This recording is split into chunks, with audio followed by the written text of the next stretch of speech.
that one. And then he brought up Uzair. Oh, the Jews say Uzair is the son of Allah.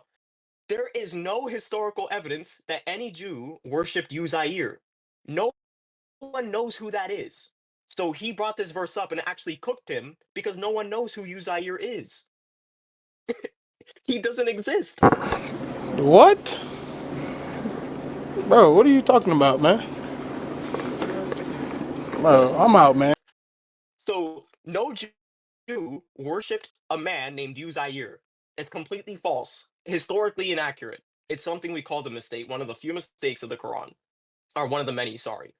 So I just wanted to respond to him concerning that, and this is my finishing point. Go first, Yeah, okay? I will let. So Of course, please. I'm not beautiful. going to interrupt you. So Uzair, which yeah, it's Uzair, or it's Ezra. It can be tied to Ezra. The etymology of the word can be tied to Ezra, or we can even attribute it to Enoch. Why? Because Uzair within the Arabic or within the Hebrew just means helper, helper of God. One is the helper of God. So now I'm going to read you from Clark's commentary. He's a Christian, so he writes over here. Clark's commentary: the burden of the word of the Lord to Israel by Malachi. The prophet is undoubtedly the last of the Jewish prophets. He lived after Zechariah and Haggai. For we find that in the temple, which was begun in their time, was standing complete in his. See Malachi chapter 3, verse 10. Some thought that he was the contemporary with Nehemiah. Indeed, several have supposed that Malachi is no other than Ezra, under the feigned name of the angel of the Lord or my angel. This is Clark's commentary, a Christian commentary, who says that Ezra was connected to the angel of the Lord.